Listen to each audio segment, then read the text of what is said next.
Hi, it's Kelli McGowan, and I just want to wish everybody a happy Mother's Day. And I wanted to talk about the unique way of handling dementia, frontal temporal dementia, Alzheimer's, cognitive impairments, whatever.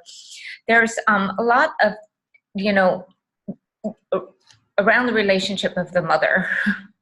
On Mother's Day, we might as well have this conversation that we have been kind of taking care of our kids forever, and it's really hard for our kids to see us lose our abilities. And they all handle it in very different ways. Some get mad, some get frustrated, some get sad, some the best parts of them come out, and some the worst parts of them come out. And the idea throughout all the different facets and the way that people react and the way that this whole situation plays out, especially for younger, I was diagnosed at 48. It's a long haul for these kids, and they're younger usually when you have an early diagnosis.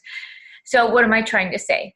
I'm trying to say that there's no right or wrong way of handling this, but I have found that the children that have to distance themselves or that are more have more intense reactions instead of gentle loving, it's out of some sort of fear and frustration. And also a lot of times the parent or the loved one, the person diagnosed, isn't doing things that are empowering themselves or others.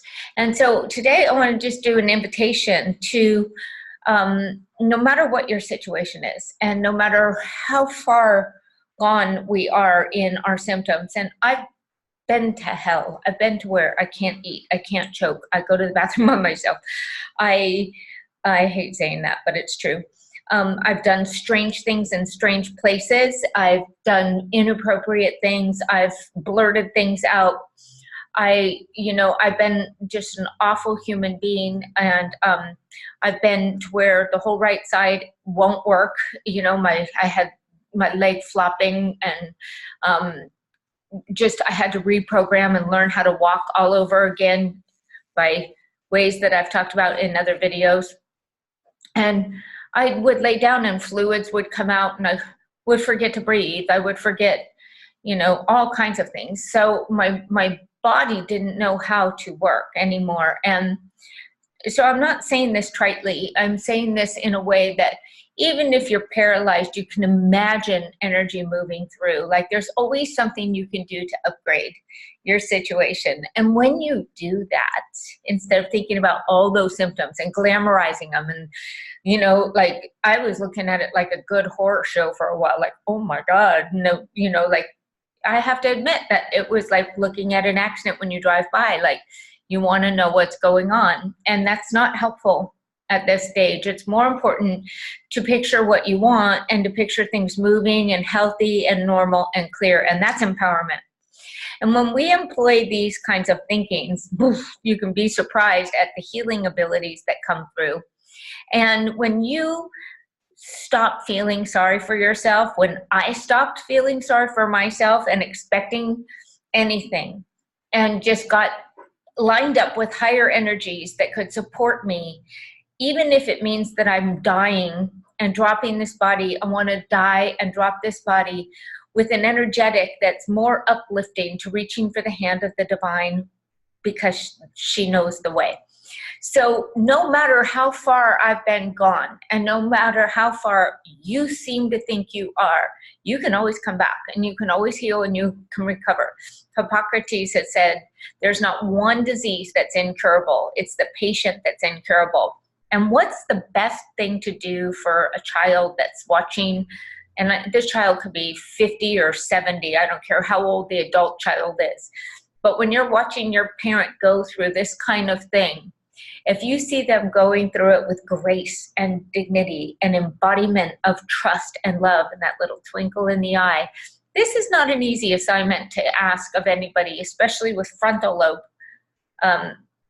brain, inhuman, behaviors and thinkings, and just the most self-centered ADD type of reactivities. And I'm saying that you can harness all of that and you can restore yourself back one little issue at a time by, first of all, just knowing that you can. And second of all, by changing your mind and staying disciplined that I am not going to be full of self-pity. I'm not going to sit here and cry and whimper and do nothing about it. Today, I'm going to do whatever it takes to dust myself off, paint my cloud pink, and make it a better day. Even if that means if I'm laying there dying, just having that kind of a look turn into this kind of a look or this kind of a look. And the more you smile, the more the dopamine comes back on board, and not one pharma company, not one doctor, not one person can make dopamine. And you've got a multi-million-dollar immune system and factory just waiting to respond. It's an army. You've got millions and millions of antibodies and armies inside your own immune system just doing what you think. So when you get into this idea that I'm the master of my fate, the captain of my soul, I decide differently. I choose love. I choose empowerment. And either way, I'm going to go with a smile.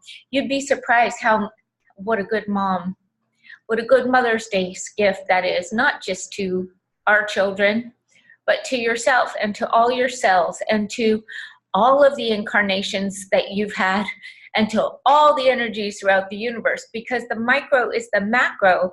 And right now, even if we drop the body, so what? It's neutral. Everyone's going to drop their body within 200 years max. They have never recorded anyone to be older than that.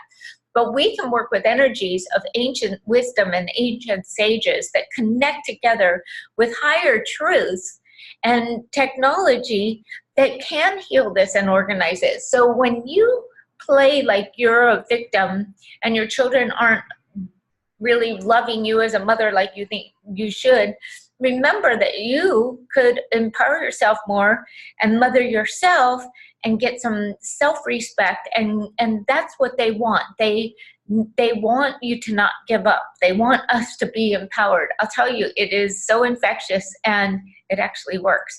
So I hope that this message finds you in the most happy, loving, like, Mother's Day is mothering yourself at this stage. It's mothering all your thinking inside with love. You wouldn't scream at a little kid for doing the things that we do. You'd love them. So it comes back to mothering and self-love and finding that sweet, part of the mother that doesn't get mad when you fall down.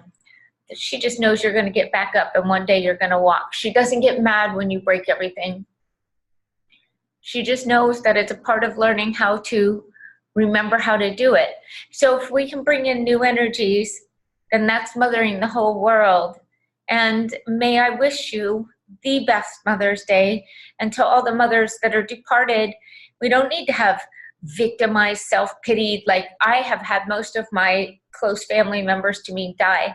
And I could be really sad. Oh my God, my daughter and my grandbaby moved away years ago, supposedly for 1 year. Now it's coming up on, I think, 3.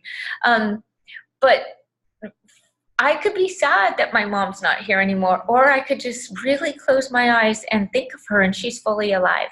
So this is moving beyond this story of what two eyes see and moving back into bigger truths and vision that embody and empower and are all-inclusive and never abandoned and fully alive, regardless of form. Because even when the plant or the tree dies, it goes back into the soil. Everything is just